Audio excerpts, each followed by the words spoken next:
Hello there. This is Dunkle Dylan here, God of Chaos, and today we are actually doing yet another What If that's been requested over the past week. Well, actually, not particularly, but still. This one has been liked and requested many times before. This is the one shot of what if Naruto was the reincarnation of Wolverine. Yes, you heard me right, Wolverine. Now, I already know that most of you people may or may not know who Wolverine is, because either A, you guys are not Marvel fans, or B, you just don't know that much about Wolverine because you've never seen the videos. So, X-Men Wolverine Origins. Alright, give me a minute.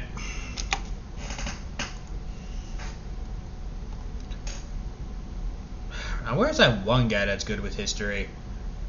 Nope. Looks like there's not that much people who know about Wolverine.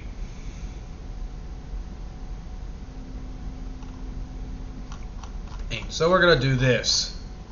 Shout out to Mary Marvelous? I think that's his name? Oh well. If it is, then I don't care. Greetings, true believers, and welcome to another uncanny episode of History of the Marvel Universe. The story of Wolverine is a long and complicated one. It's been retconned, retold, and rewritten many times over the years.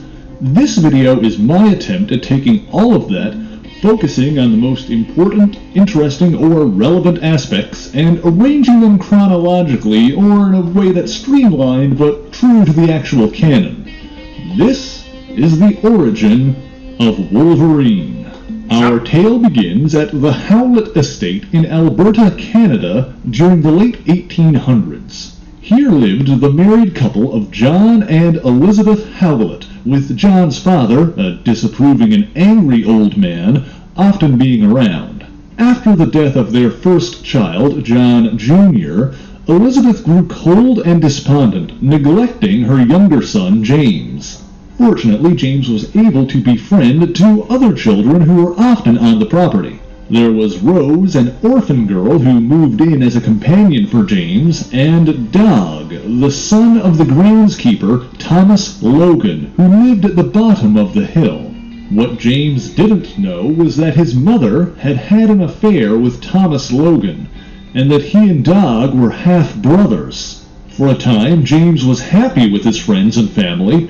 However, his father and grandfather were constantly butting heads, with the old man accusing his son of being too soft. Things were even worse for Dog, as his father would drunkenly batter him for daring to associate with his wealthy employers.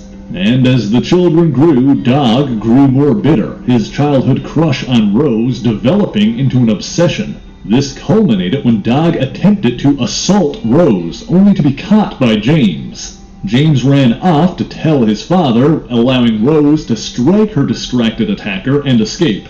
Thomas Logan was warned to keep his child in line, but that night, in a fit of rage, Dog attacked James. This prompted John Howlett to fire Thomas Logan, expelling him from the estate. Surprisingly, Thomas did not blame his son for this, and instead plotted to convince Elizabeth to come with them and escape.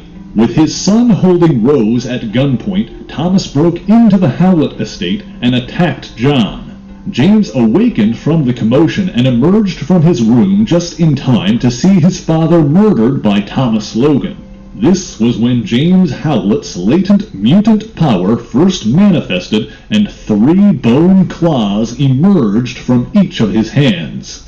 Claws which buried themselves in Thomas Logan's chest, killing him, and raked across Dog's face, scarring him permanently. Completely unhinged by the experience, Elizabeth drove her son away, with Rose following after. Unable to deal with what she had seen, Elizabeth Howlett then took her own life. Wishing to avoid scandal, but also wanting to give his last remaining descendant a chance to live, the elder Howlett renounced his grandson, ordering Rose and James to leave by train, and providing them with the money to do so. The pair made their way west to British Columbia, where they took refuge in a mining town to the north. With James's claws having retracted again, Rose claimed he was her cousin, giving him the name Logan so that he could work at the quarry. The work was hard, but over the years James, now Logan, adapted to it. The foreman, Schmitty, was firm but fair, and protected young Logan from the violently jealous Cookie Malone. But as Logan grew, his mutant healing factor developed, making him stronger, and he became a skilled hunter. He began spending his nights in the wild with the wolves, where he could unsheath his claws and embrace his bestial nature. Meanwhile, Rose and Schmitty grew close, and eventually were engaged to be married. Back in Alberta, in his dying days, Old Man Howlett found himself regretting letting his grandson escape, and tasked the now adult dog Logan with tying up his loose ends. Working through his frustrations, Logan began participating in cage fights at a nearby bar, where his small size and ferocious fighting style earned him the nickname the Wolverine. When Logan was to face Cookie in the ring, Dog attempted to even the odds by giving Cookie a set of brass knuckles. However, Logan was victorious nonetheless. Then, when Schmitty entered the ring, Logan took a dive, letting the older man win so he could use the prize money to start a new life with Rose. But, outside, when the fighting was done, Logan was attacked by Dog. He unsheathed his claws to fight back, but before he could finish his foe, Rose ran forward attempting to stop him, accidentally impaling herself on the sharp protrusions. Rose died almost immediately from her injuries, and the man known simply as Logan disappeared into the wilderness. Schmitty ran after him and tried to call him back, but it was too late. His friend was gone. Logan spent the next several years in the Canadian wilderness, living and hunting alongside a pack of wolves he befriended. However, this ended when a hungry polar bear strayed down into their territory and attacked. Thanks to his rapid healing, Logan was able to survive the ensuing encounter while the bear did not. However, the corpse left behind gave rise to rumors of a man-sized beast dwelling in the forest. This led to the circus ringmaster, Hugo Haversham, taking his crew out in search of the man-beast, a quarry he soon found thanks to the skills of his expert tracker, Saul Creed, another mutant with enhanced senses and healing. Logan was savage and feral, but calmed by Saul's sister, Clara, an animal trainer and fellow mutant. Logan was caged and made a part of Haversham's show, but was soon abducted and examined by the twisted geneticist Nathaniel Essex, later known as Mr. Sinister. Clara convinced Saul to help her free Logan, and the three mutants escaped. However, Essex's notes on mutants will come into play later. Clara helped Logan regain some of his lost humanity, re-educating him and helping him to reintegrate into society. However, Saul Creed betrayed them by revealing their location to Nathaniel Essex. After a confrontation with Essex, Logan found out what Creed had done and, in a blind rage, drowned him, killing Saul and ruining his relationship with Clara. Sometime after this, Logan took up residence in a small frontier community in the Rocky Mountains, where he met the man known as Sabretooth, himself a mutant with powers similar to Wolverine. It was also around this time that Logan began a relationship with an Aboriginal woman named Silver Fox. However, what Logan didn't know was that Sabretooth was Saul Creed's brother, Victor. After several months of Logan living peacefully with Silver Fox, out of jealousy and vengeance, Sabretooth brutally assaulted and killed Silver Fox on Logan's birthday. This, of course, led to a savage battle between the two mutants and began their decade-spanning rivalry. In this battle, Sabretooth was the victor, and Logan left the community in defeat and mourning. Apparently during all of this, the enigmatic villain known as Romulus was manipulating events behind the scenes, although Logan did not learn of Romulus's existence for many decades. Many of the coincidences and contrivances throughout Logan's past could be attributed to Romulus's machinations, And in fact, we know that for many of their encounters, Sabretooth was either manipulated or working for Romulus. Venturing deeper into the mountains, Logan found employment as an enforcer for the Hudson Bay Company. He mostly kept a low profile during this time, although he did befriend another group of Blackfoot natives and aided them in a battle against a demonic worm. Throughout all of this, his mind was suppressing memories of traumatic events, such as his supernatural foe, his bone claws, and even most of his childhood. In fact, it's been reported that Wolverine and Sabretooth first battled sometime earlier in Japan, an encounter orchestrated by Romulus that Logan seemingly forgot. It was apparently during this early trip to Asia that Logan first visited the island nation of Madripoor and met several future allies, although the details of these events are unclear. What we do know is that several years later, during World War I, Logan enlisted with the Canadian Army, and while he subconsciously suppressed any realization of having superhuman powers, his superiors took notice. He was assigned to a special unit called the Devil's Brigade under the command of the sadistic and super strong Silas Burr. Burr was a sociopath and a murderer, and after Logan began to grow close to a woman named Janet, Burr, in a fit of rage, beat the woman to death. Logan attempted to stand up to his commanding officer, who then savagely battered the smaller man with his superhuman strength and tore out his left eye.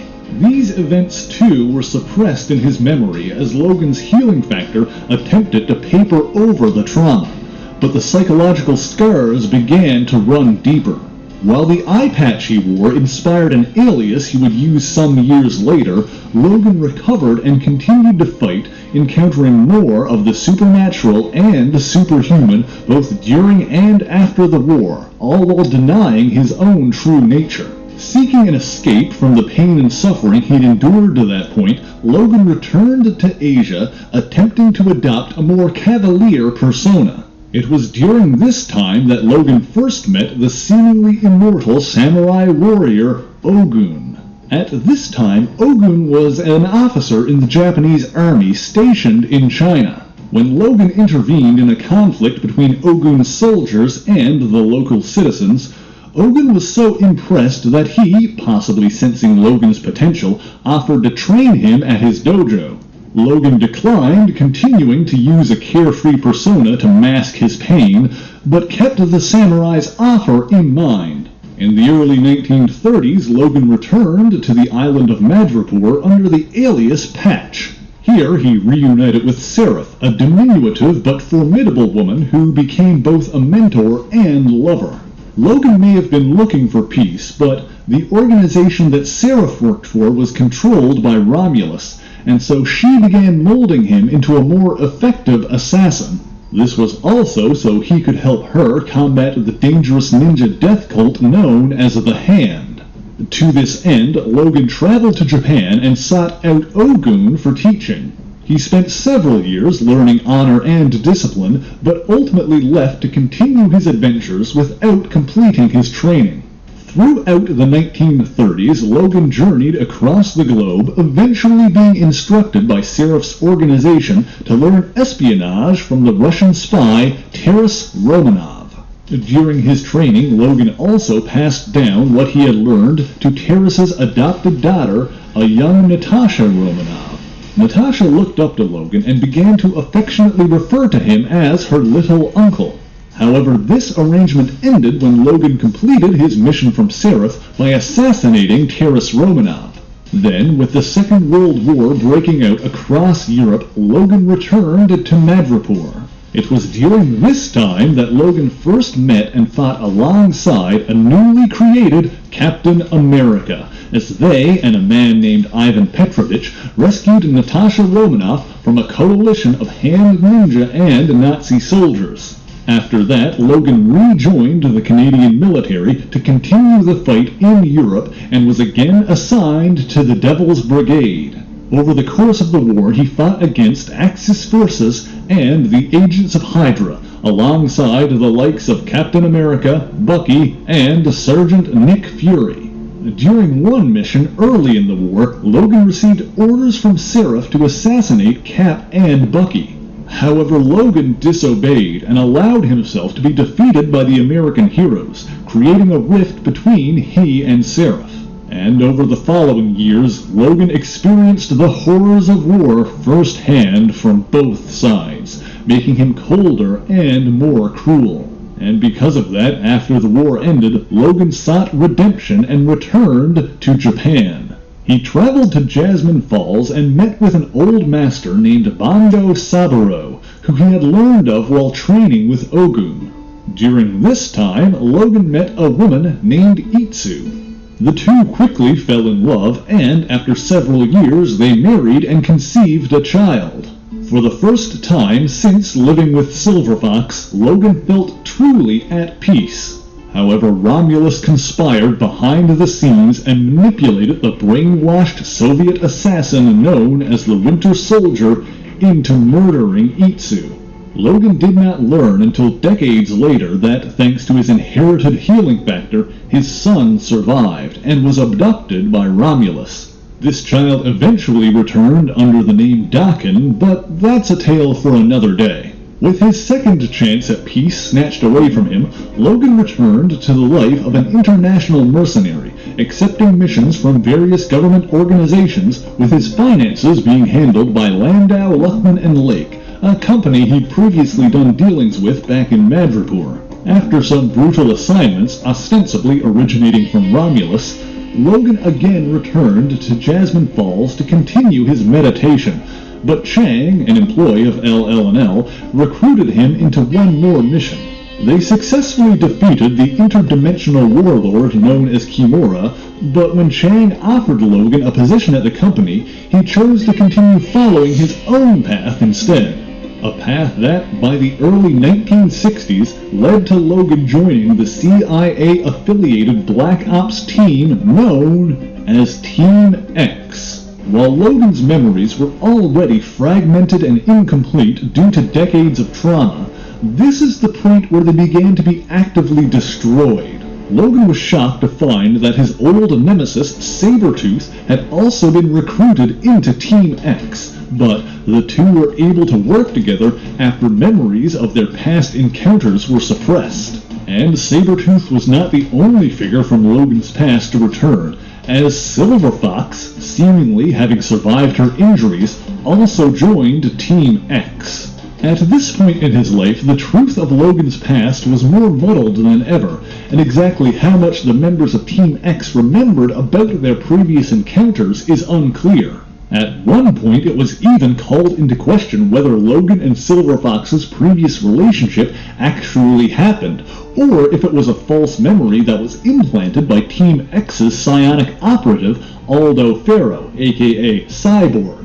It has since been established that their life together at the cabin, as well as Silver Fox's apparent death, did in fact happen, which opens up the possibility that the Silver Fox that was on Team X was actually an imposter of some sort. This theory could potentially be bolstered by the fact that on a mission to Cuba in 1963, this Silver Fox betrayed Team X and even later joined Hydra. However, there was even more happening behind the scenes of Team X. You see, Team X was named thus because it was secretly one facet of the clandestine Weapon X program, itself the 10th iteration of the Weapon Plus program. Weapon Plus was started in the aftermath of World War II with the purpose of creating more super soldiers, following the success of Captain America, who they retroactively dubbed Weapon 1. One of the key figures in the program was a man named Truett Hudson, better known by his code name Professor Thornton, or simply the Professor.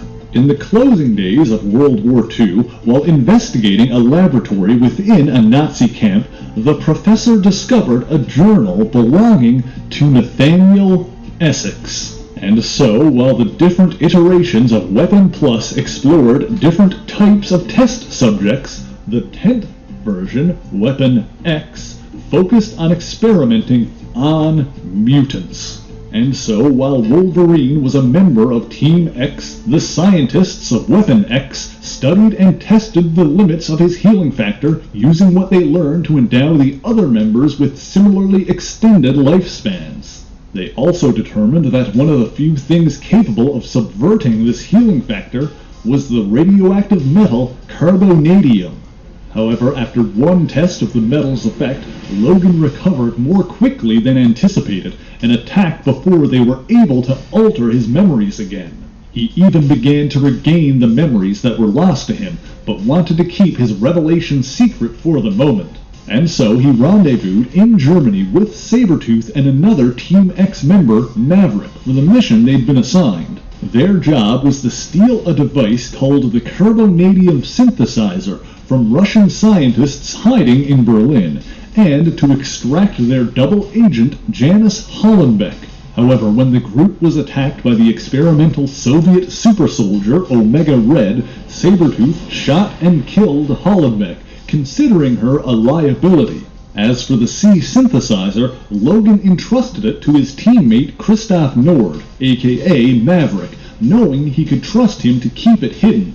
After that mission, Logan left Team X, but of course the men behind it would continue to keep tabs on him. He was apparently manipulated into performing more brutal work during the Vietnam War in the late 1960s, but in the early 70s, Logan returned home to Canada and joined the Defense Ministry branch, Department K. During his years there, he worked with several American agents, including Nick Fury, Richard and Mary Parker, and Carol Danvers. It was also during this time that Logan again encountered Sabretooth, this time working with the notorious Hellfire Club. Logan learned of the club's plans to start a war between mutants and humans, but his superiors refused to listen to his warnings. Disillusioned and deeply troubled by everything that had happened to that point, Logan turned to drugs and alcohol, testing the limits of his healing factor as 7 decades of pain and suffering began to catch up to him. Then, after accidentally shooting a fellow operative while practicing on a shooting range, the man called Logan was disgraced and dismissed from Department K. And this, finally, is where the disparate threads of this story start coming together. Throughout all of this, Romulus was working behind the scenes, manipulating events and pulling strings to transform Logan into a weapon. And for some reason, Romulus had a strange fixation on the Hudson family, and had been using them in his plans this whole time. For example, after the apparent death of Silver Fox, Logan gained employment doing dirty work for the Hudson Bay Company, which was owned by Elias Hudson. In the days of World War I, the training facility where Silas Burr tormented Logan was run by Frederick Hudson, Elias Hudson's brother. And furthermore, those two also had a sister, Elizabeth Hudson, Logan's mother. And that's not all, since, as we mentioned earlier, the professor who played a part in the founding of the Weapon Plus program was Truett Hudson. And this, of course, is what led to the linchpin in all of Romulus's schemes, the Weapon X program. Logan intended to lose himself in the Yukon, seeking an escape from his past sins and refuge from the war between mutants and humans that was to come. However, before he could do so, he was attacked and abducted by agents of Weapon X. This is where, under the orders of Romulus, the professor and his assistants, Abraham Cornelius and Carol Hines, conducted the inhumane Experiment X. Logan was placed into suspended animation, and his body was hooked up to tubes of molten adamantium, a metal which, when solid, was virtually unbreakable. In a process that would kill any normal man, the liquid metal was piped slowly and steadily into Logan's body, coating his entire skeleton in the indestructible substance. While Logan miraculously survived the procedure thanks to his healing factor, his mind did not, and his memories were fragmented and destroyed. This, of course, was an intentional part of the plan to transform Logan into a mindless weapon. However, the professor was apparently unaware of Wolverine's claws, and was shocked to see them emerge, also coated in adamantium. This, of course, was treated as an unexpected boon as they used their machines to test and control their new weapon. But while Logan's memories were almost completely wiped away, he still retained some semblance of humanity. Furthermore, the professor, Cornelius, and Hines could not maintain control over their creation, and, after another test, Logan slaughtered the security force meant to retrieve him and escaped into the wilderness. The feral Logan wandered the woods, surviving on whatever game he could find, until the day he came across a married couple on their honeymoon, Heather and James Hudson. Logan attacked and James opened fire, only to be knocked down. However, Heather picked up the gun and shot the wild man in the back. Logan, of course, survived the bullet, but his healing factor had been severely overtaxed and weakened by Experiment X. The Hudsons, feeling sympathy for him, brought Logan back to their cabin, where Heather nursed him back to health, while James went to get help. During this time, Logan recovered enough of his humanity to be horrified by the metal claws protruding from his hands, a pain that Heather helped ease. In addition, James MacDonald Hudson was the head of Department H, a secret arm of Canada's Ministry of Defense. With the help of Department H, Logan's mind was able to recover, and he began to remember some figures from his past, such as Seraph, Ogun, and Captain America. But much of his life was still a mystery. He was examined by Dr. Myron McLean, an expert on adamantium, and learned that the metal had been molecularly bonded to his entire skeletal structure. Shortly after, he was attacked by the likes of Sabretooth and Hydra, but was rescued by his old allies, Nick Fury, Carol Danvers, and Natasha Romanoff. However, at the time, he remembered none of these figures from his past. Following this, Logan worked as an operative for Department H and the Canadian Armed Forces for some time. However, following the public debut of the Fantastic Four in the United States, Canada wanted a super team of their own, and Department H changed focus to make that happen. Logan was given his first superhero costume and dubbed himself the Wolverine. James asked Wolverine to lead the team he was putting together, but Logan sought guidance and traveled to Madripoor to ask Seraph for advice. However, Seraph and her new student Viper were embroiled in a conflict with Romulus's forces, including Sabretooth. During that battle, Seraph gave her life to save Logan, her sacrifice inspiring him to take Hudson up on his offer. James MacDonald Hudson completed his battle armor and became Weapon Alpha, while Logan, potentially pulling the name from his subconscious, was Weapon X, and the two joined Canada's first super team, the Flight.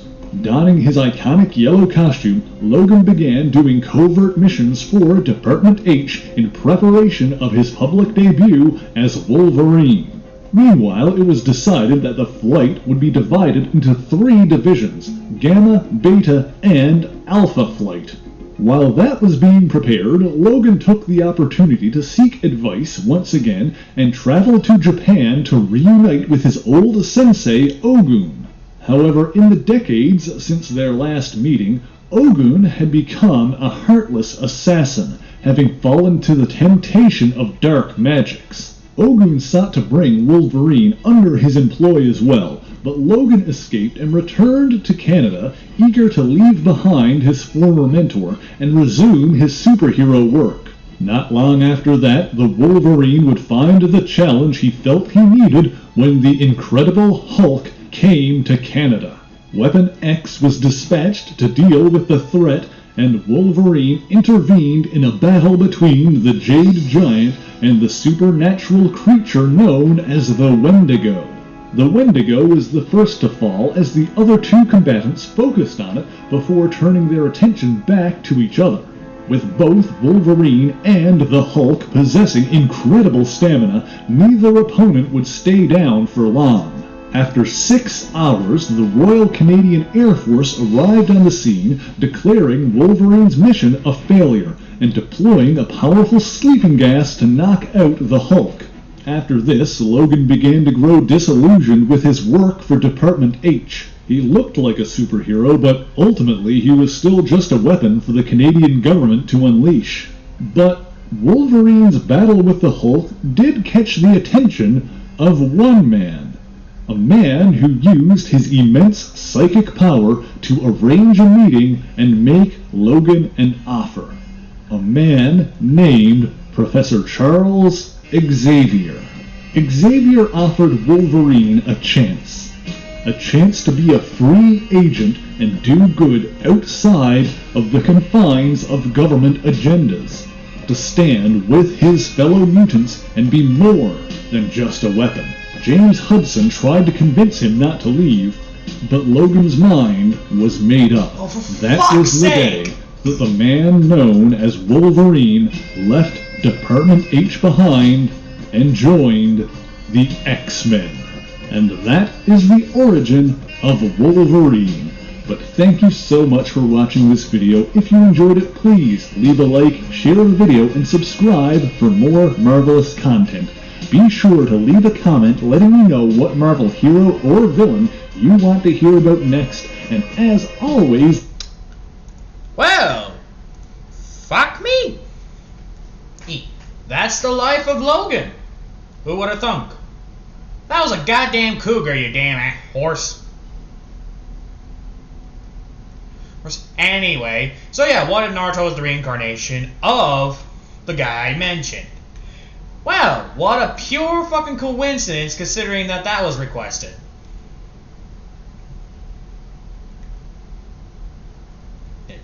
Well, anyway, Izuku,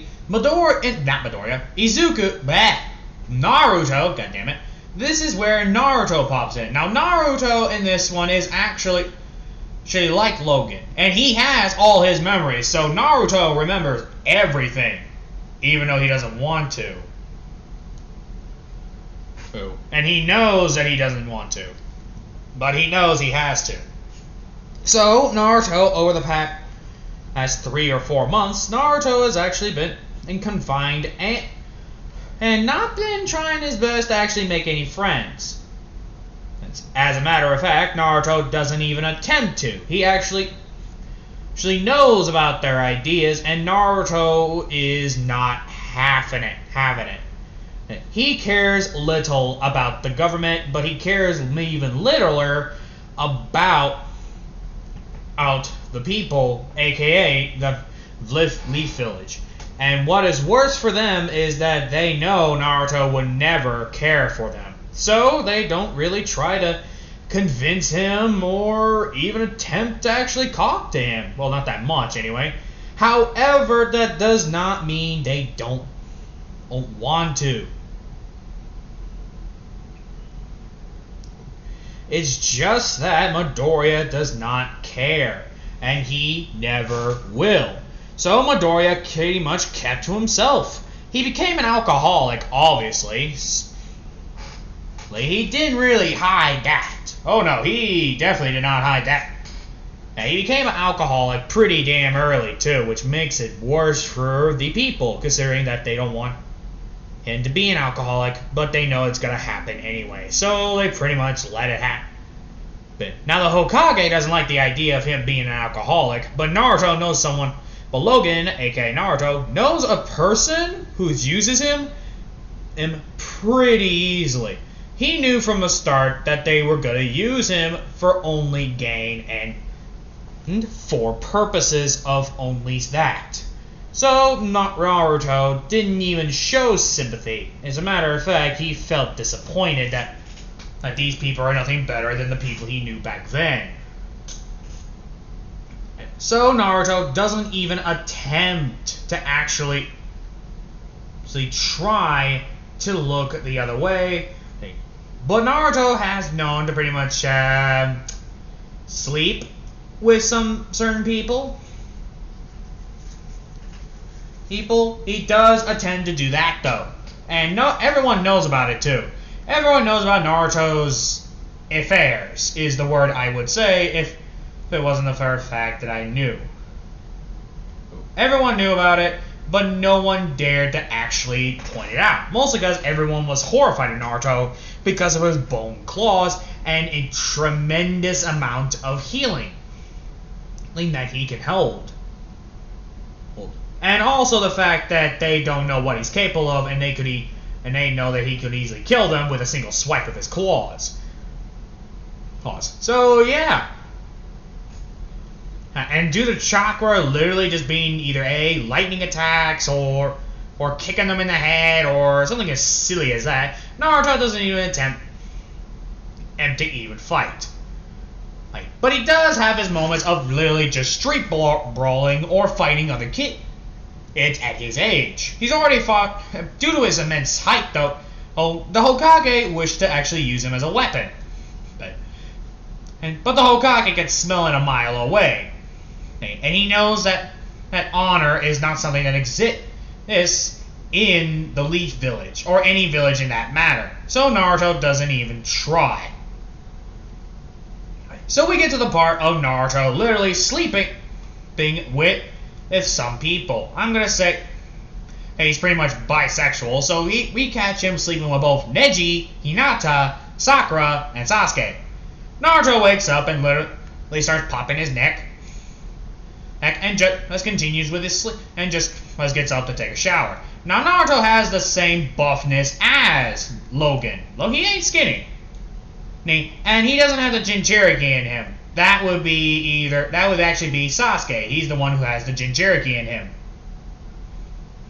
No. Anyway, Naruto decided to actually get up, stretch around, and pretty much just look around the place, seeing his new location. And he took a look. He pretty much started also smoking, which not many people like, because in their mind, he's too fucking young to smoke or smoke and all that. Unfortunately, Naruto does not give a shit. Well, unfortunately for them, he definitely doesn't give a shit. And he could definitely care less. So Naruto doesn't even attempt it. Anyway, back to Naruto. Naruto decided to actually look around and see what he could find. Decided to actually go to the wilderness and hunt his own game. So we now start off. So Naruto getting up and getting ready to dress. Now his armor, he doesn't wear the same clothing that he wore airs back in the day. Oh no. Oh, it's actually quite the opposite. Naruto actually wears the complete opposite.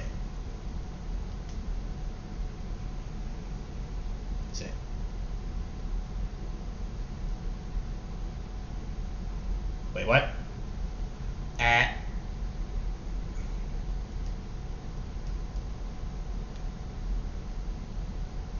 The hell? Where did my dynamite go? Yeah, fuck it. Yeah, I'll just blow this shit up.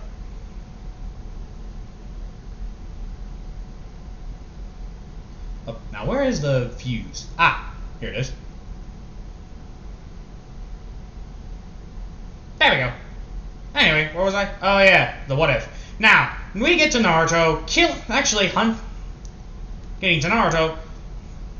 Oh, now Naruto just got done killing a bear, so he doesn't really bother that much. However, when he gets back, he still sees the people he slept with, mostly because he knows where they're here for, and they think that him having sex with them would change his mind about becoming that. But this one Naruto says, my answer still remains no. Oh. Neji doesn't see the problem in this. I mean, he doesn't really think that it's the Hokage's rights to actually ask someone like him out. Oh. And also, Neji can see in his eyes that he doesn't want to be a fighter. However, the other three, and even Sasuke ain't stupid. He sees the eyes, and all he sees is just someone who wants a normal life. I think that everyone can have that. However, the others don't see that. They just see him as a disgrace or an idiot. But Naruto pays them no mind.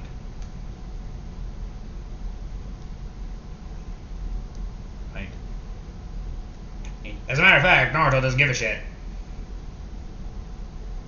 If Naruto wanted them to give a shit about his life, he would have told them. But he didn't. So they don't really care. In fact, they gave up.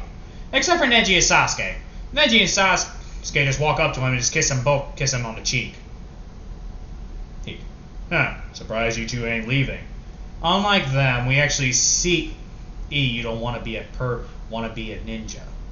And also, it's a dead-ass giveaway you don't want to be a ninja. Like, it doesn't take an expert to know that. Good to know. So.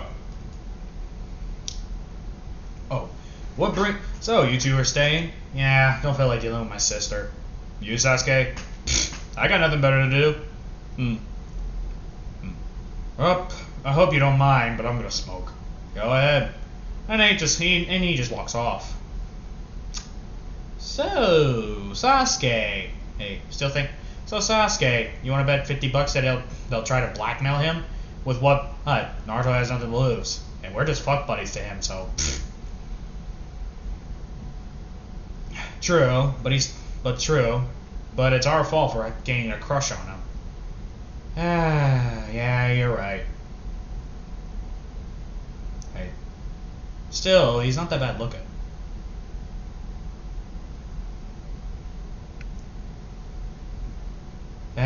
I guess you could say it's a thing. I think I think everyone started getting a crush on him. After all, Naruto is known for being the pimp of the season. Being a pimp. Naruto, a pimp? Pimp? He doesn't really act like much of a pimp. He mostly just acts like a normal person. And, yeah, that's true. Anyway. So... how about we just sit down and drink some tea? Yeah. That's when they opened Naruto's fridge to see that he just has alcohol, booze, and a lot of cigarettes. Why does he keep cigarettes in his fridge? Maybe they look around and realize they have no cabinets. The only thing that's in here is a bed and a fridge. That's fucking it.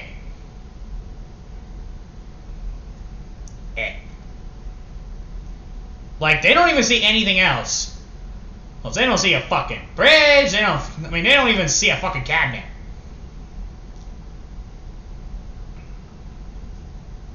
And this is when Naruto walks back in and sees them in the fridge. You guys want some booze? No, we wanted to keep our liver. No offense, Naruto. Plus, we don't have that healing factor that you have. Fair point. Wait. Anyway. Hey. If you're here for anything else, mind if we stay here? Don't got that much room, but okay. Hey, Bub. Bub? Actually, I've been meaning to ask that. You call everyone else Bub except us. This is the first time. I'm not drunk, so... That makes sense, I suppose.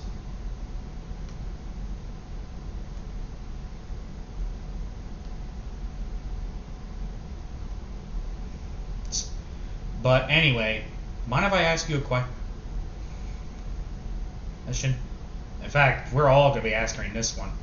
Go ahead.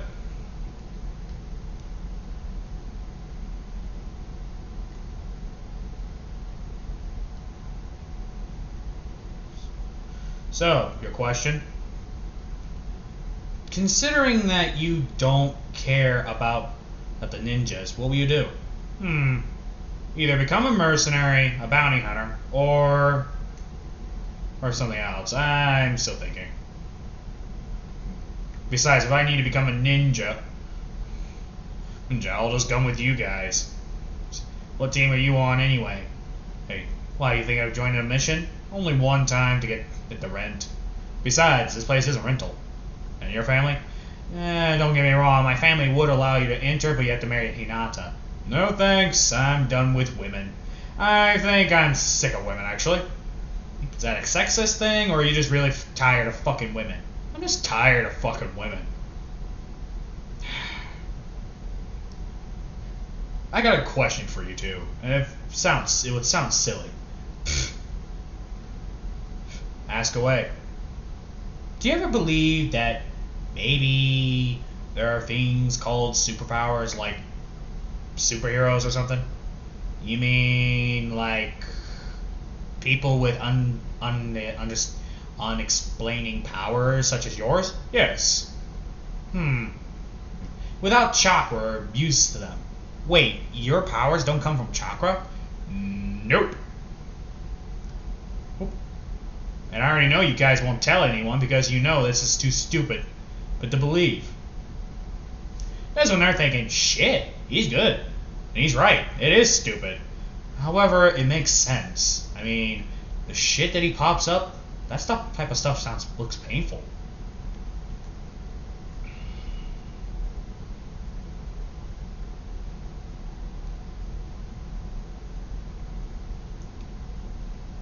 Huh.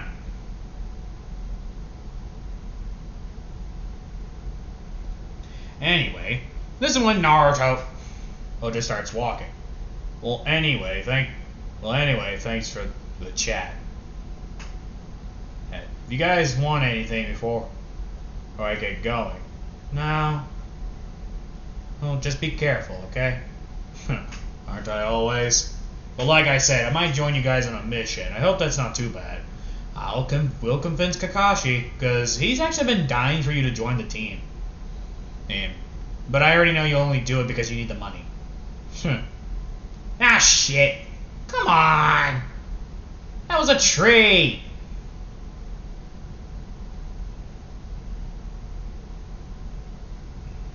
Eight. How'd you get hurt by a tree?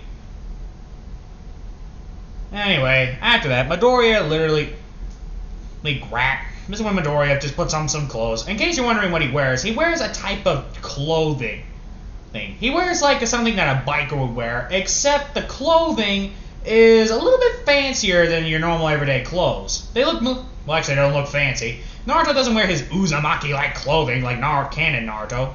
It's more on the fact of it looks more like a, oh, god damn it. Why are you going through here? Anyway, Naruto started putting on a leather jacket that's made from bear hide. I have to snuff this on the inside, not so much on the outside. Hey. Naruto also started wearing other type of fancy clothing. He wears jeans that is made from a black bear. And gloves that are made out of a boar.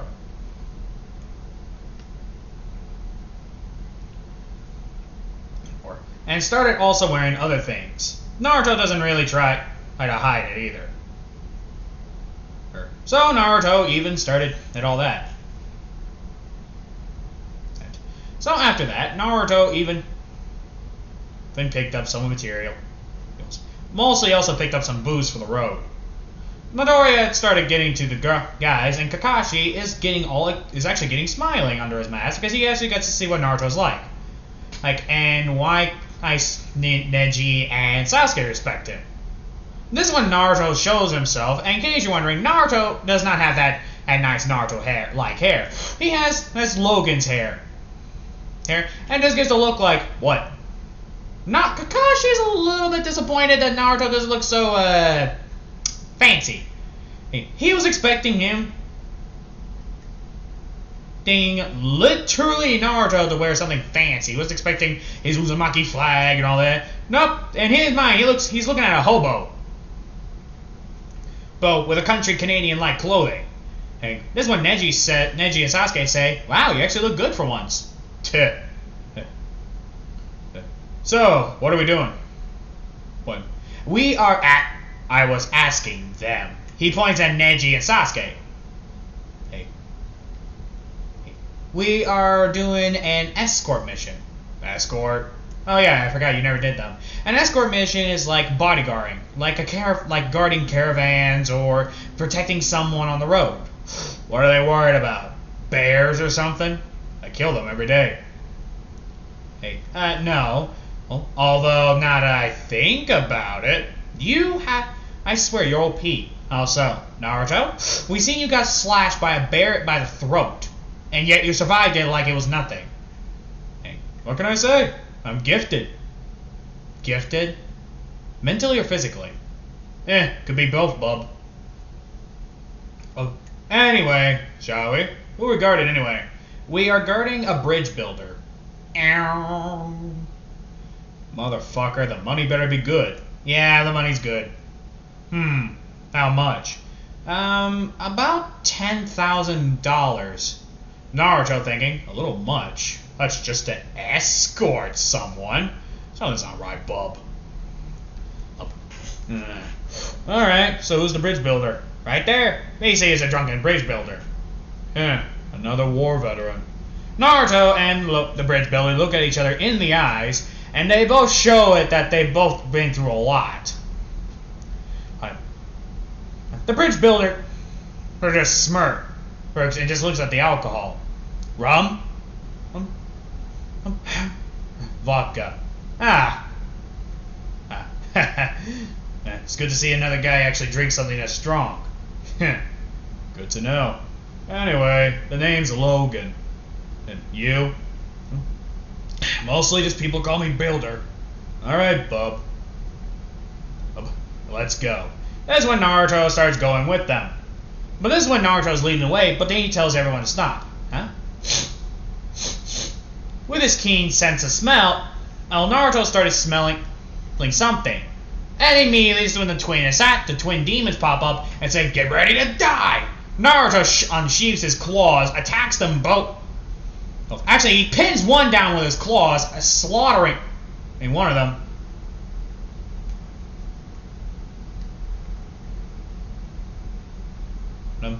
And, well,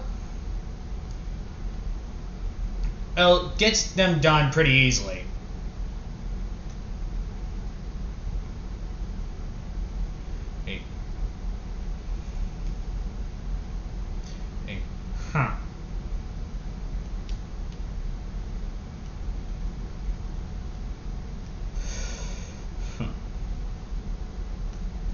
Anyway, Naruto starts actually going to the pub. Not going to the pub, but Naruto decided to go to the location that he needed to go.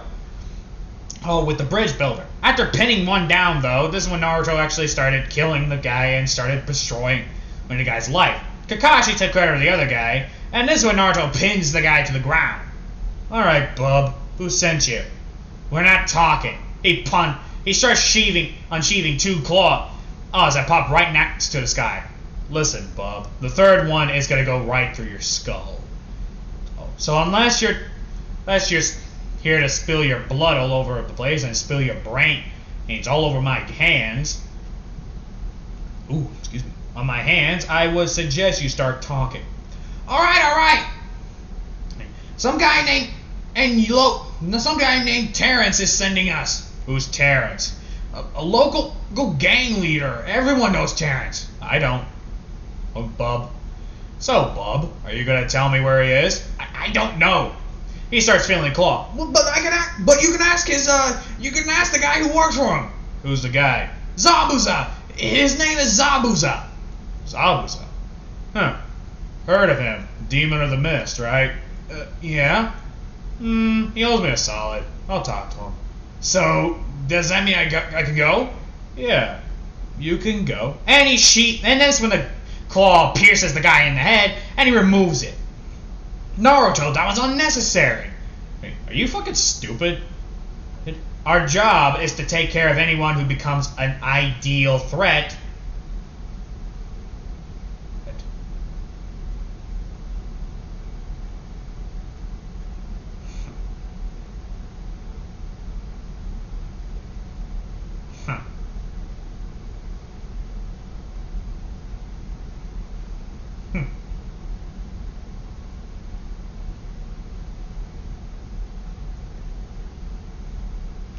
Anyway, after that, Naruto decided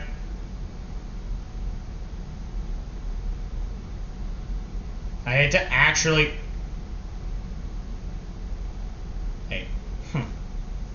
Naruto decides to grab some stuff. And Naruto does as well. So after that, Naruto decided it'd be best to actually move on. So they do. So pretty much the bridge builder explains himself. Naruto understands why now. He didn't have the money for a normal class. This one he says, well, what did you expect from corrupt governments? Greedy bastards the villages are. Huh? Well, think about it. $20,000 for protection? And $10,000 for escort? Kind of an expensive budget if you ask me. I can see why you did this. But next time, come to a professional. Don't like me. I mean, I'm the best, but at least I'm cheap. I'll keep that in mind. This is when they get to Zabuza, and this one they hear Logan. Yo, bub, what you doing? Hey, I need a solid. You want me to spare the bridge builder. Bingo! You think you can do that, bub? Fine. I do owe you. Who won? Today's your lucky day, bridge builder. Wolverine's with you. Anyway, are we gonna expect something over there? Yep. The guy who's sending his men. The guy is sending some guy named Gato. Oh, Gato? Gato. Doesn't ring a bell. Big guy, pretty much an asshole, doesn't hesitate. Hear all that? Oh, Gato. I thought you said Gato. I wish. Does Naruto get along with this guy? Well, anyway, it was nice knowing you. Yeah. Want to grab a couple of pints when this is over? Oh, I wouldn't miss it if it was the end of the world. Good to know. Oh, see you around, See you around on Zabuza. See ya. This is when they actually start going.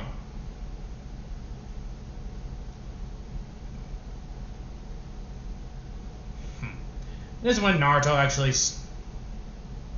They go.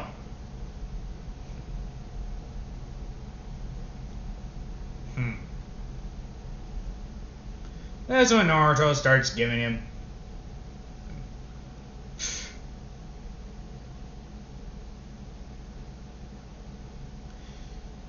Are you gonna let me give you $1? Anyway, this is when Naruto starts... Alright, it's literally... doing what he does best.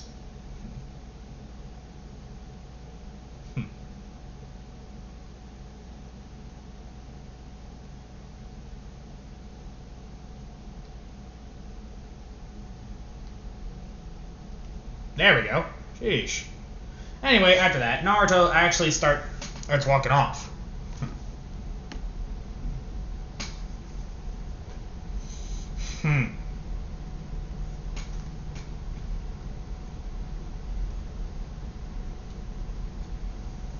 Anyway, after that, Naruto even started going there, and this is when they get to the fishing town. And this is when Naruto will actually see he's the kid, and he could tell a traumatized kid when you see one. But he doesn't say anything because the kiddo cannot. But this one he doesn't say anything because he can see in Logan's eyes that he will survive. This is when immediately they go.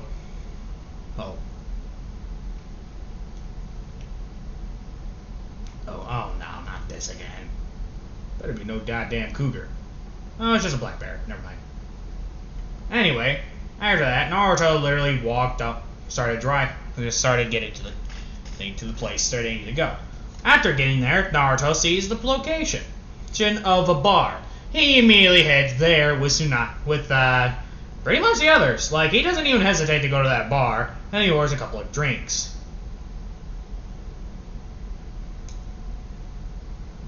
After earning a couple of drinks, Inks and actually riding over there, Naruto decided I had to actually grab more.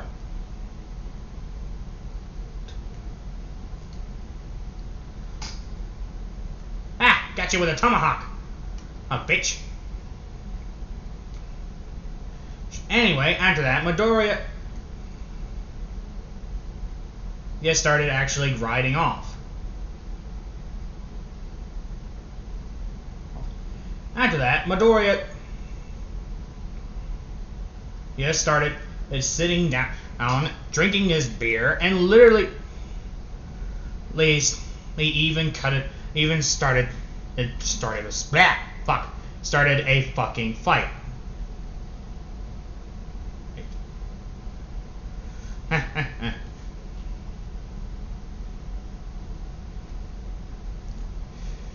Alrighty, this is when immediately Naruto also rided off. It was pretty easy for Naruto, considering that he dealt with people like that before. But this one he sees Gato and his men. Now Gato starts making some talking all big shit and all that. But Naruto comes over and this is when he also hears that Gato threatened to kill the kids here if they even get in the way.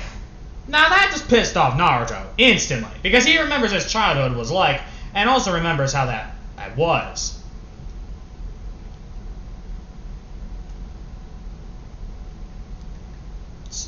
So immediately Naruto grabbed at the near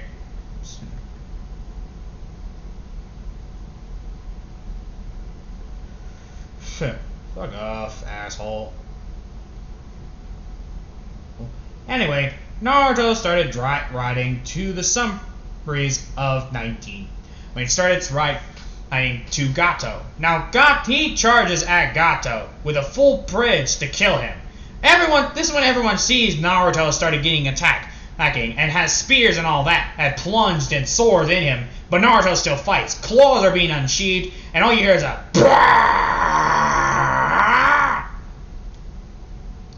and Naruto charges at the enemy. He's full speed ahead and starts hacking and slashing and hacking and biting. Guts are being hanged out. Claws are being slashing at wounds, and spears and kunais and katanas are being plunged into Naruto, but it doesn't affect him at all. Naruto continues swinging his blades and claws at the enemy. Naruto continues hitting him with it.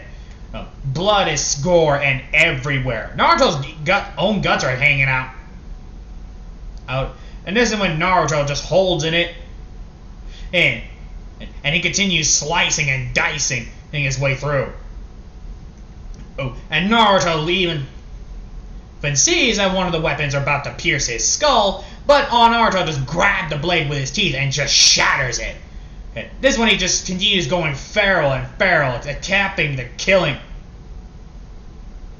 everyone. And this is when immediately he bites off someone's dick and literally just yanks it off, spitting it out, and started continuing attacking and slashing. Blood is everywhere. After Gato seeing his men dead and pretty much gnawed, or mauled and clawed, Naruto turns attention to Gato, walking toward him. Guts are still hanging out, and blades are still inside of him. He walks up to them and literally just stabs the guy right in the neck. Naruto with an unsettling smile, and getting done on with the butchering. This is when Naruto starts walking towards them.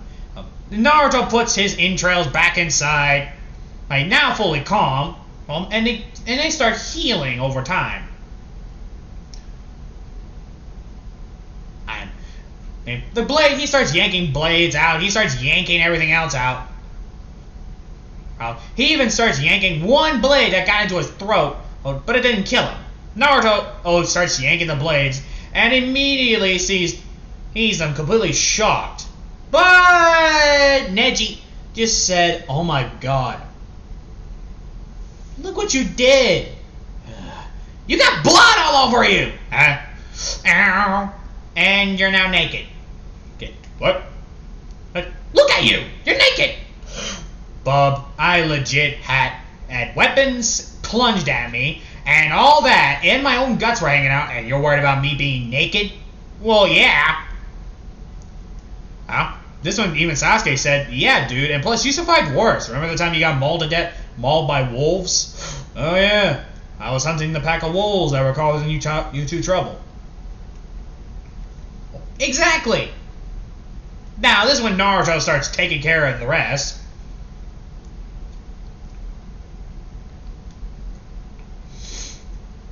As for Naruto, he just gets done.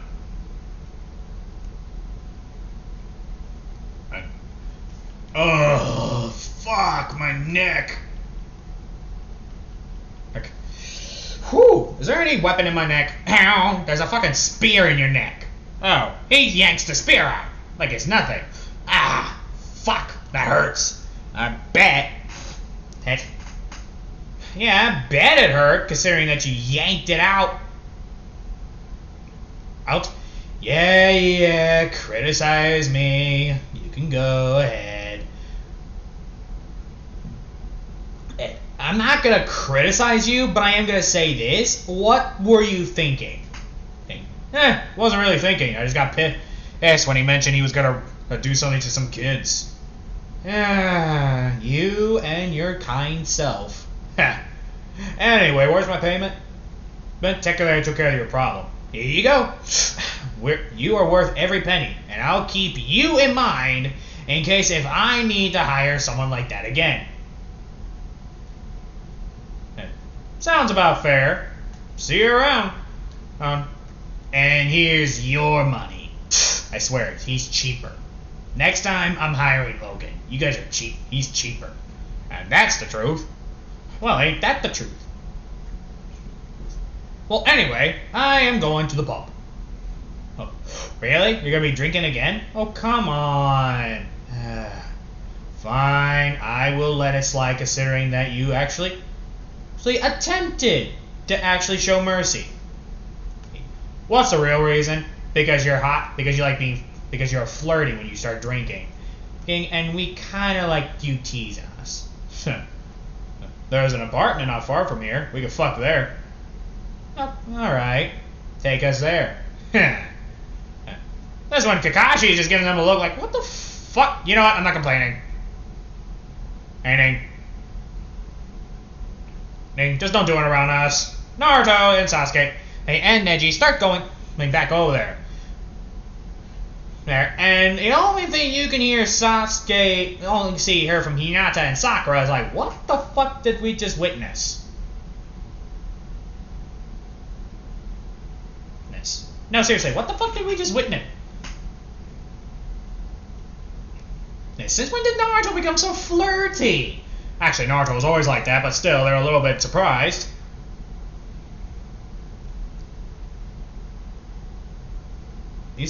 So Naruto got done.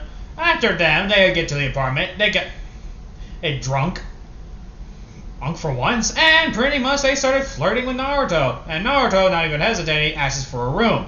The bartender points at the room they get started fucking, and they don't really mind it, and they see the room. And they started getting down in it. After a couple of rounds, Naruto wakes up with a hungover, and Sasuke and Neji done on fucking. Naruto pops his neck and starts literally going outside to get a smoke, but this is when he also gives the bartender some coins, and he doesn't really mind it. So Naruto got done with that. God fucking damn it.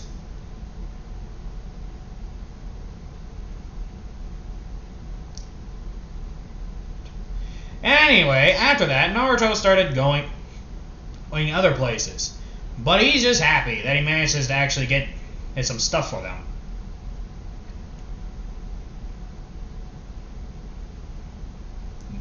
But luckily, Naruto also got used to other things. So to him, it was actually quite easy.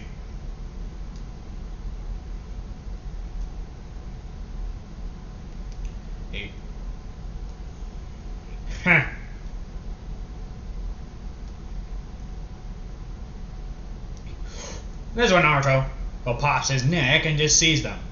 Thanks. No problem. Just please keep But just please be careful next time. We will. When Naruto, Sasuke, and Neji got out, this is when they just see Hinata, Sakura, and Kakashi sitting there waiting like a bunch of bums. What? What?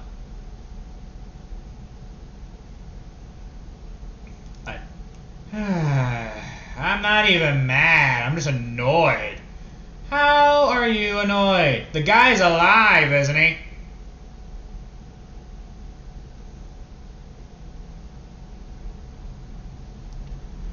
So, yeah. Let's go. Oh. This is when they actually started going.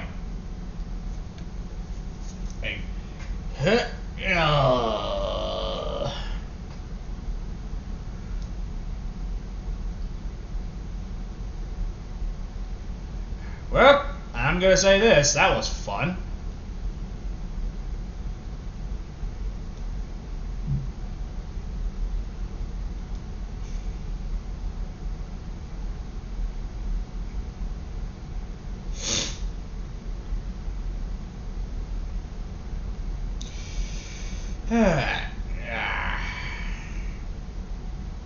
Is that all? Yep, that's all.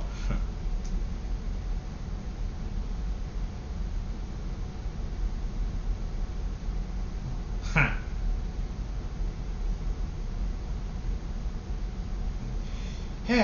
Well, that was fun.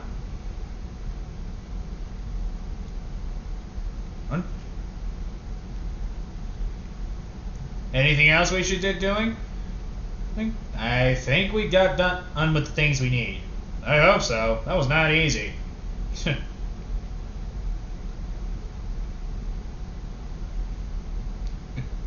I bet.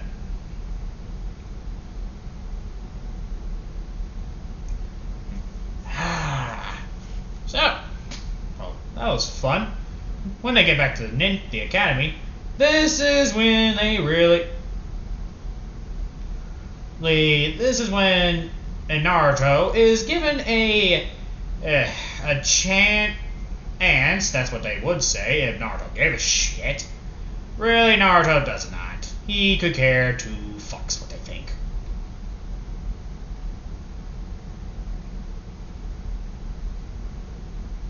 So, after that, Naruto was given a choice. Continue doing work for them, or... well, exile. Naruto chose the badass. Fuck you. Who? This is when Naruto says, okay, who's willing to be a rogue and live a life that actually has no rules, you get paid, and also you don't have to deal with the Hokage's bullshit? Come with me. Not even hesitating, Neji and Sasuke go with them. What the? Fuck you, bub. Naruto starts going over there. And this is when Naruto got done with their redeeming bullshit, but really Naruto will see through that shit pretty easily. He doesn't take a goddamn expert. As a matter of fact, it doesn't take a fucking expert at all.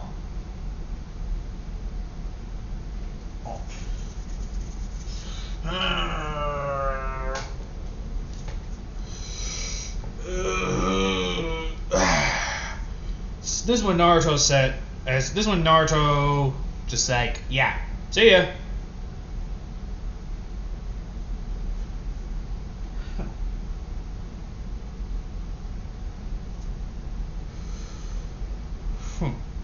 Alright.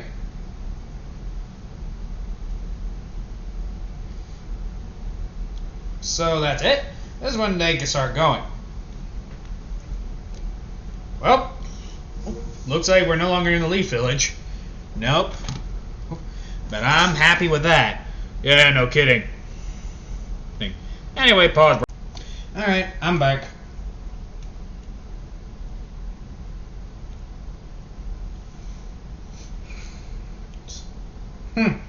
Anyway, back to where we were doing before the puppy decided to be playful this morning. Even though it's like 4:50 in the morning. And like I said, everyone, I'm a night owl. That's how I get all my what ifs done. Because everyone's already asleep. Or doing homework. I can't remember if it was all, if you're all on holidays or not. I don't remember, but I don't care. In fact, I could care little. Well, because I don't have to go to school. But anyway, Midoriya is also... So something a little bit new on this one. Midoriya actually decided to beat... I mean, not Midoriya. I keep telling me to leave. I said Midoriya. I meant to say Izuku. My apologies. I keep... Not Izuku. Naruto. I meant to say Naruto. What was the what if again? Oh yeah, what if Naruto was the reincarnation of Wolverine? But I might put this what if Naruto was the reincarnation of Logan. Depends if I'm in the mood to make long names, but who do I care? But anyway, so Naruto, aka Logan, left the Leaf Village in search of proper days. Where this bullshit never happened. And Naruto is actually okay with this because he doesn't have to look for like he gives a shit. Which he doesn't. So Naruto decided to actually take care of that. He dealt with them brutally and fairly. Mostly he's been doing contracts over the past years with Neji and Sasuke. In fact, they became a couple. I know.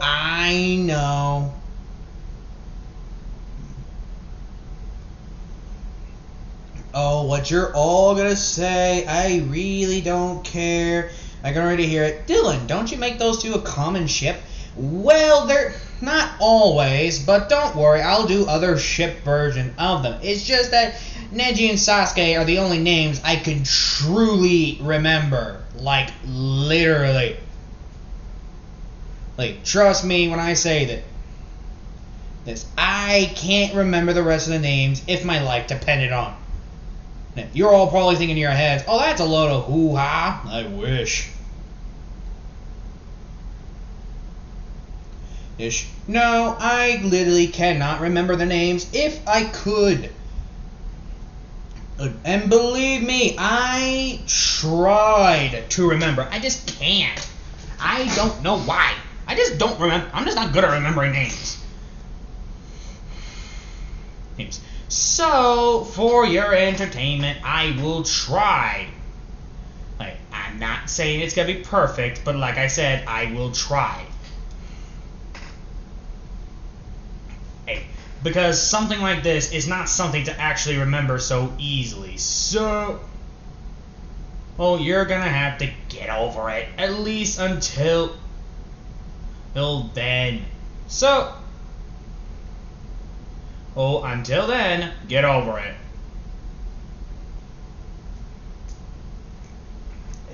So you're pretty much dealing with this. Anyway, back to the what if. Midoriya and Izuku... Not Midoriya and Izuku, sheesh. The hell? Don't tell me you're walking over to me. Anyway, with Bakugo. Well, not Bakugo, but yeah, you get where I'm going.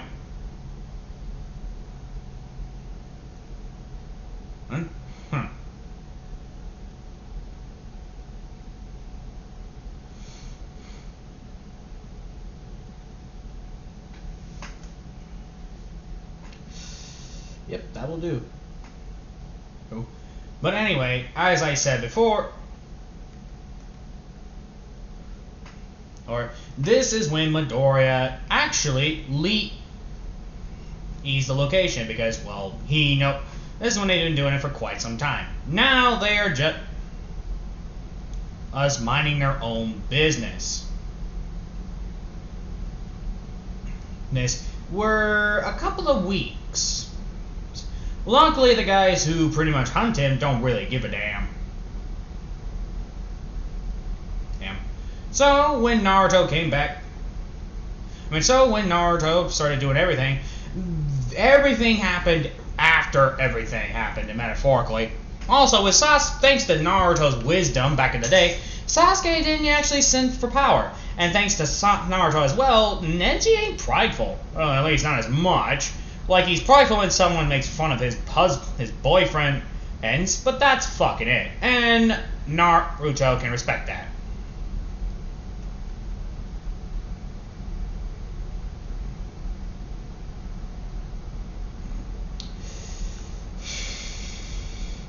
Anyway, with that, Naruto started actually moving camp. Now, here's the best part. Naruto, Sasuke, and Neji don't stay at one place. They are always moving. So they always get random contracts here and there. Mostly because the reason they don't move around is so enemies don't find them so easily. And they never stay at the same spot. They're always moving. So after a couple of years, Naruto, Sasuke, and Neji are in their 20s. Naruto is back at a bar and pretty much just smoking. Now, he still looks like himself, but the only difference is he actually drinks less now because of his lover. And god damn it. Man, that's a poor condition.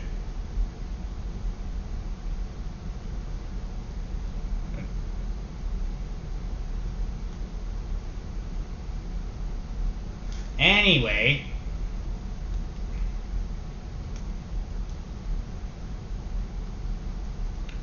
this is when Naruto literally sat down.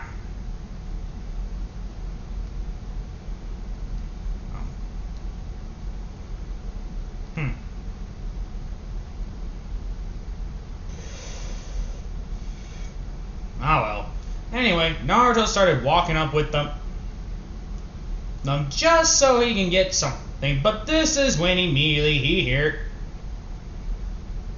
"You're Naruto? Who's asking?" Leaf Village Ninja. If you're here to ask me about returning to the village, I could care less. That's your fault, that's your problem, it's no longer my problem. If you're here to threaten me, then you might as well try, because I really don't care. Sir, we're not here to threaten you. Really? We promise. No offense, but I heard that many times, and I still don't believe it to this day. Hey, there's no way you're not here to pretty much attempt to kill me. Believe me, people have tried. Many times. As a matter of fact, it must be a common thing that people try to do these days. Attempting to murder me. Every fucking day you all try to murder me. Because it's been going on for the past 3 weeks, actually. I can't go 1 minute without at least having one drink under my belt. And when I attempt to have a drink, you guys shoot me. Or throw a kunai at me. Either way, it ends the same. You guys being dead and all that. The new Hokage, they saw nothing, sees you only as a mercenary. She does not wish for you to return to the village. However, we are desperate of your help. Well, as we want hella desperate, she's only sending one ninja to go after me. Indeed. So, what does the great and powerful Leaf Village need me now? Let me guess. You pissed off an overlord? Or you enraged another kingdom? The village is at war with the Cloud Village. I hope you're expecting me not to do it for free. The Hokage knows that you will not do it for free. Her ransom is fair. Her ransom? As much as the village can get. Believe me, no one wants you back. Heck, not even a Hokage. Is it because of my mouth, or is it because I was expensive? Because you have no honor. Honor is in the man's soul, not in the one he does. You say that as if honor is not something to hold on to. It isn't. Honor is only going to get you killed. The only difference is you should be grateful if it kills you quick or if it kills you painless. When it kills you painfully. That's the only time that honor really matters. If there is any other honor that matters bigger than that, let me know and I will be on my merry way. Hey, Yeah, Mary. Anyway, what brings you here besides a poke in the nose? I beg your pardon? And how much are you paying me? Oh, about $300. About 300 gold. 300 gold for one war. Per cloud ninja head. 300 per cloud ninja head.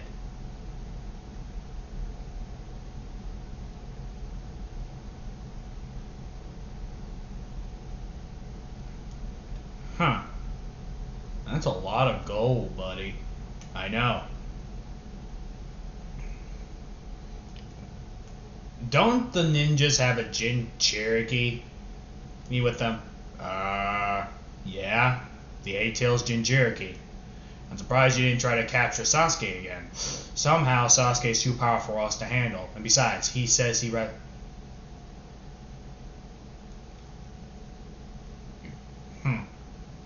Alright, well, you're fucked then. Goodbye. Like, is the answer no to your... Is the answer no to our thing? I'm not saying no. Oh, but I'm not saying yes either. I'll have to talk to it with my boyfriends. That's it. So see you around. That's when the ninja's thinking, hopefully, we see each other around. Naruto starts riding back.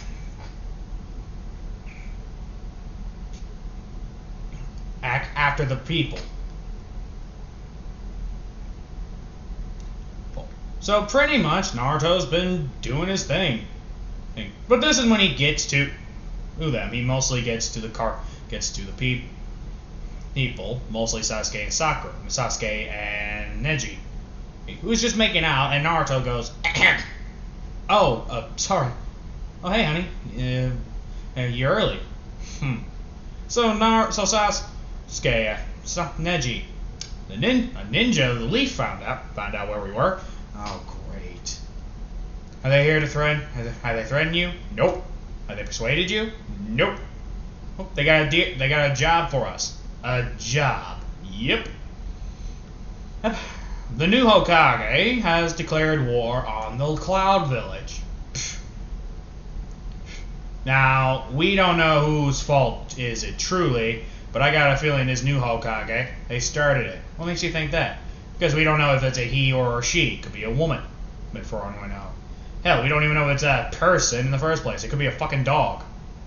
It could be Kiba, but he always was prideful. Could be, but let's not jump to conclusions yet. But I want to ask you guys, as perception, should we help them?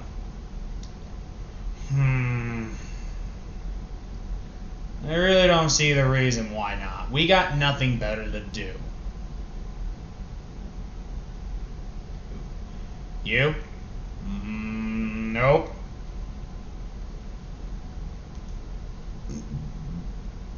Oh.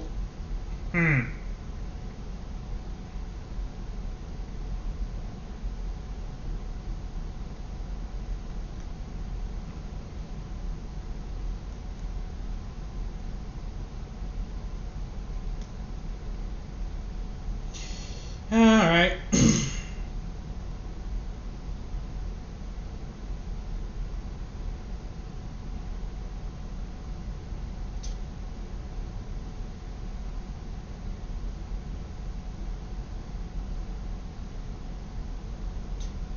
Then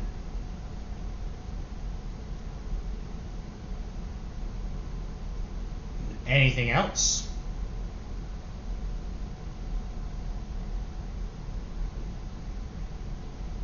Nope. That's it.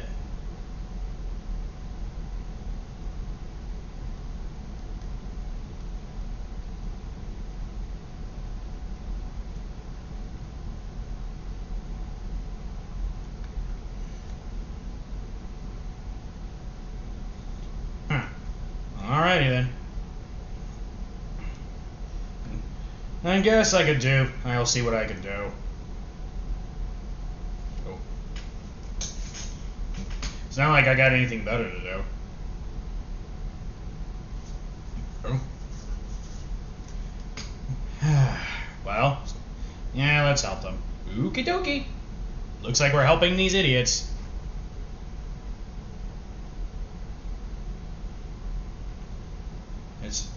Yep.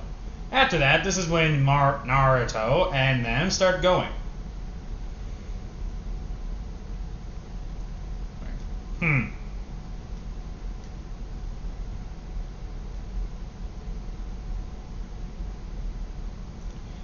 So, after that, Naruto, Sasuke, and Neji go to the Cloud Village. And this is when everyone is surprised to see them. Naruto. Yo, what's up? Wait, Rock Lee? That you? Yeah, it's me. Alright, bye. That was quick. Rock Lee. Neji. Strange. Normally they would say something like the Fountain of Youth. I guess they really don't miss us. This one I see everyone's back, and they're mostly just whispering. They don't say anything out loud because they don't want to end up fucking killed. Or worse, butchered. So they don't want to end up dead.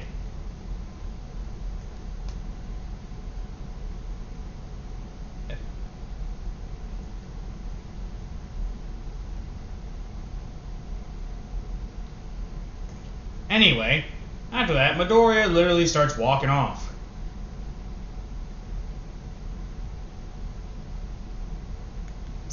Anyway, after that, Midoriya and Sasuke. This is when they get there and they start This is when they get to the Hokage. This one they see her. Actually, no, this one the Hokage hears. Madam, the mercenaries are here. Let them in. This is when Naruto, Neji, and Sasuke go in. Hello you two. Cut the crap. Cut the crap. Where's the enemy? Please, who are we killing? And where's the location? Rude much. So you don't care who I am. I could give two shits if you have 3 tits. What's our job? What's the mission? Okay. The outposts are here, here, here. Think you 3 can do that? 3 outposts each. I don't have a feeling this is a trap. What makes you think that? 3 outposts, and it takes 3 people. Even though...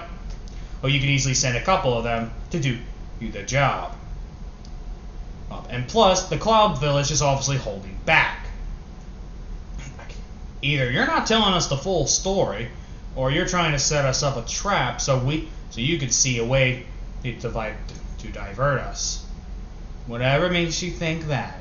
Why else would you hire us out of thousands of mercenaries?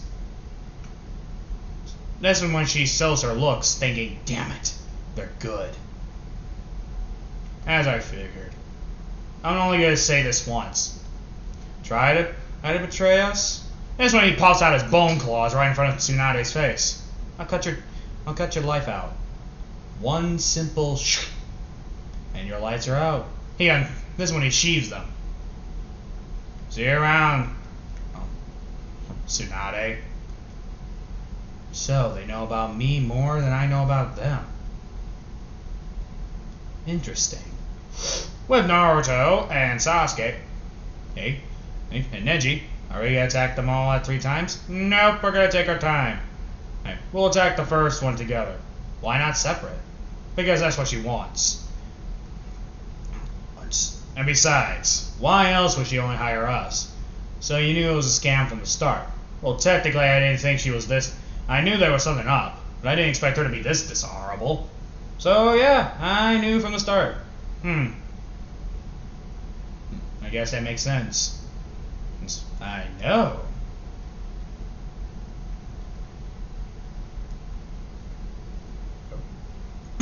Alright then, let's go.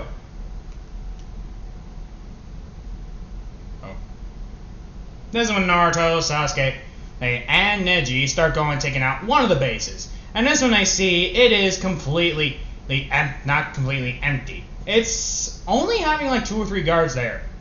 There.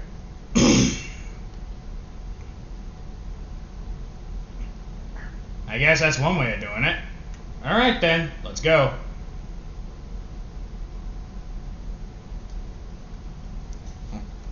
Let's see what we can do.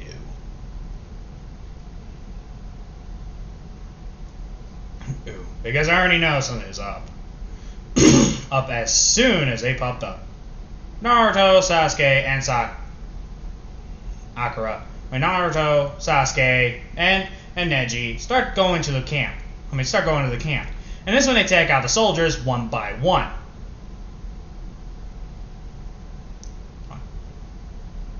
So he knew there was something done.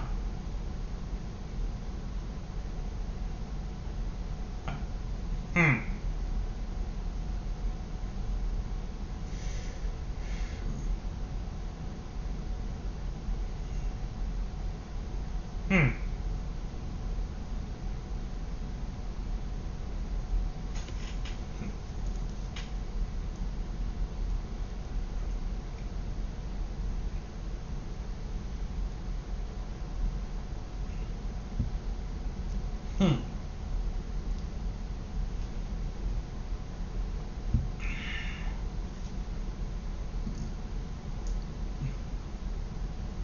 Anyway, after that, Midoriya starts grabbing repair materials.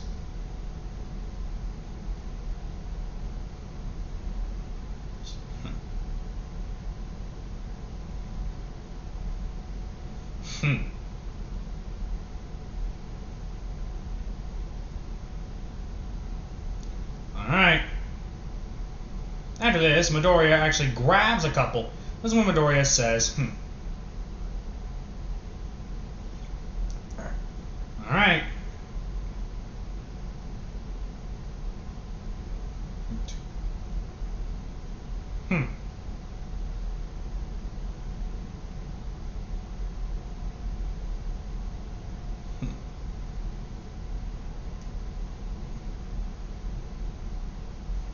Private property, huh?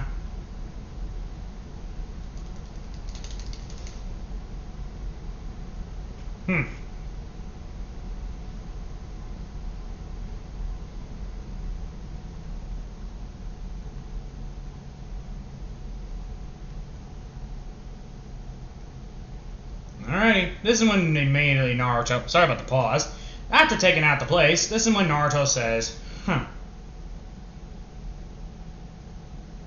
I guess that's one way of doing it.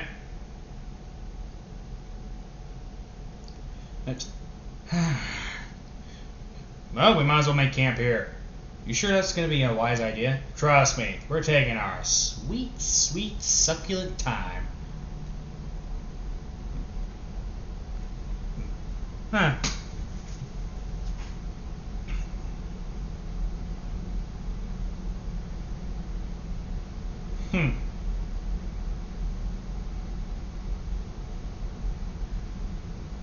Anyway, after that, Naruto started walking off.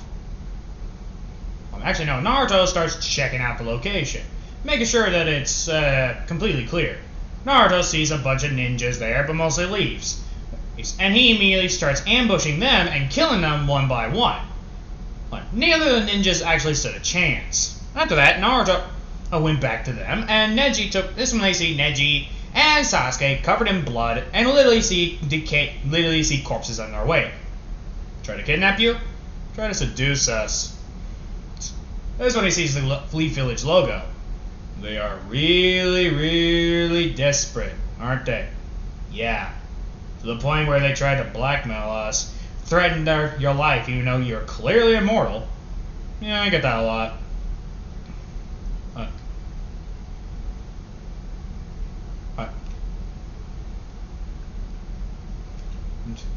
So,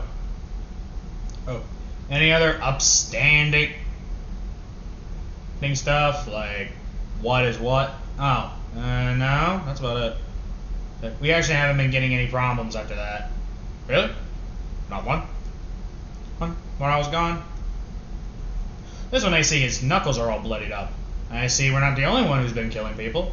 Let me guess, Leaf Village ninjas? Yup. The fuck is wrong with you, horse? Chill the fuck out.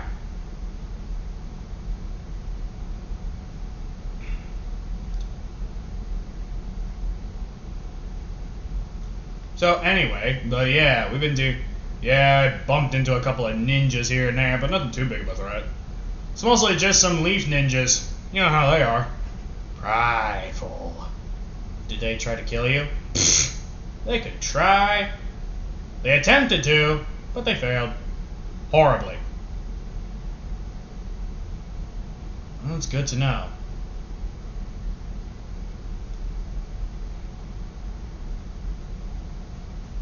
Oh, I'm glad they failed horribly. Yeah, no fucking kidding.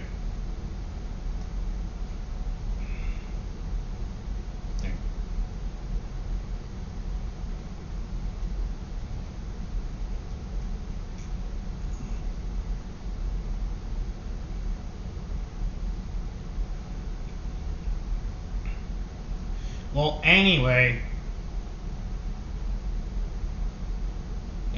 After that, Midoriya started sitting up. Oh. Well, I'm heading to bed. Who's gonna take first watch? This one Sasuke says, I will. Due to my Sharingan, and thanks to Kuruma, who enhanced it, I know where is where. Alright then. I'll stay up too. Absolutely not. Neji, hey, how about this? All three of us stay up. We're used to it anyway. Yeah, true. Alright.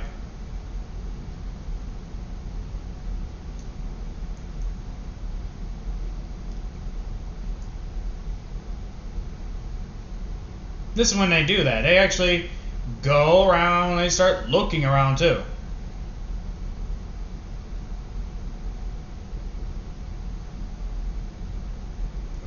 They see a couple of things, but that's it.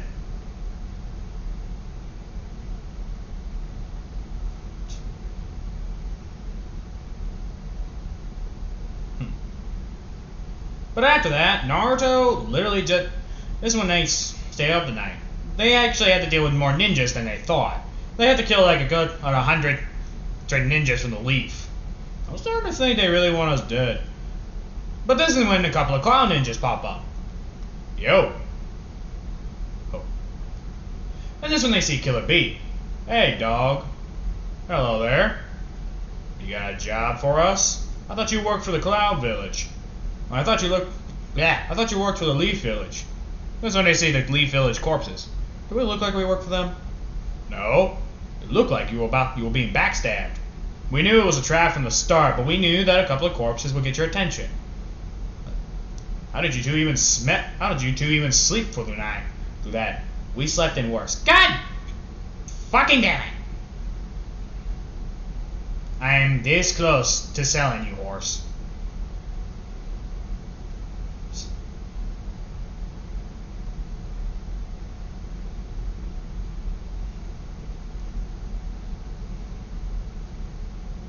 Anyway, after that, Naruto and Sasuke actually started going. When Naruto, Sasuke, and Neji started working for Killer Bee. And Killer Bee actually said that it'd be wise for them to do this. Surprised that none of them actually tried to declare a war on you guys. They did, twice. So, who's the one who caused what? What do you mean?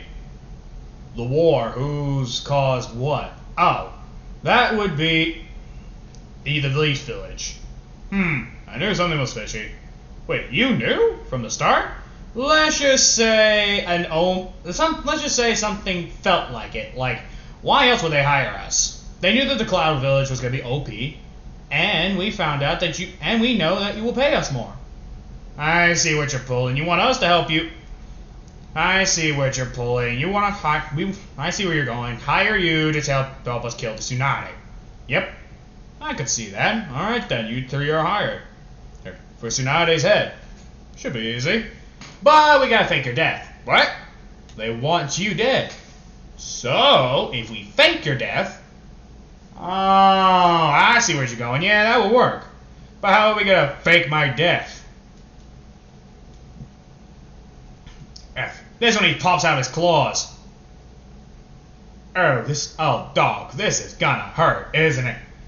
Yeah, a little bit. And he just stabs him in the gut. Not anywhere fatal, but enough it'll literally just show that he is dead.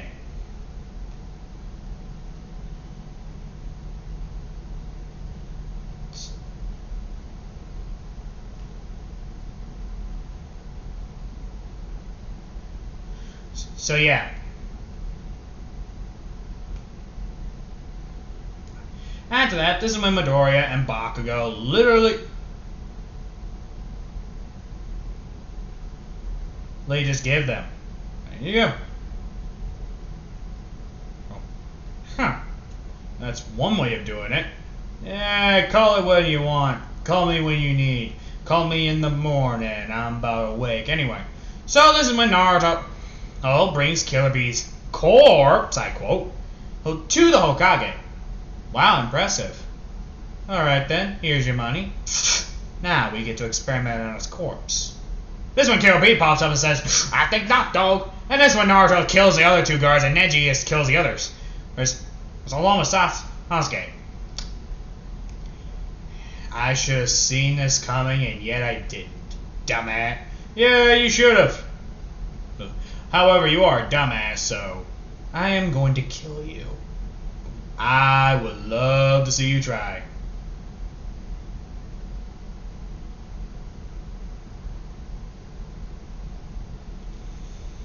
Alright.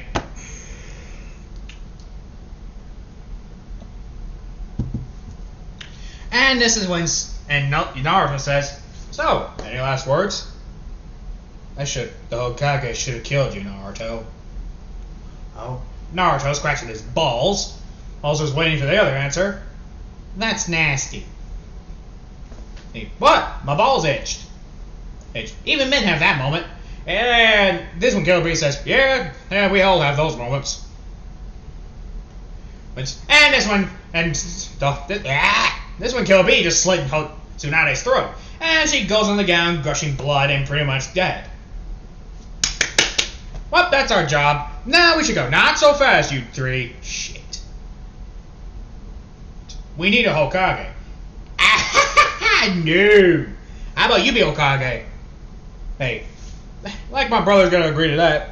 With the Cloud Kage. That's actually not a bad idea, Killer Bee. You should be Hokage. Why me, dog? Because it's time for you to take responsibility. And plus, Logan is not really loved by the village. However, you have respect for the Cloud Village. If you two wish to have a home here, you are more than welcome. Do we get to choose the estate? Hell, you can have my brother's. What? How big is it? Bigger than a White House.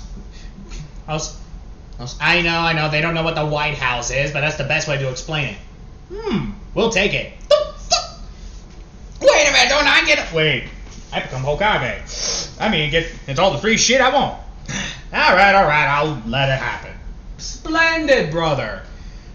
There. And, yeah, Naruto and them still do mercenary work. The Cloud Kage is now nothing to fuck with. And Killer Bee is now the Hokage. Hey, and in fact, Killer Bee became a pretty good Hokage. Hey. And that's it. This has been the one shot of what if Deku was... not Deku, sheesh. What if Naruto, I gotta start saying Naruto more often, was the reincarnation of Wolverine. Like, comment, subscribe to the channel. This has been Dunkel Dylan here, God of Chaos, and I will see you all in the next vid.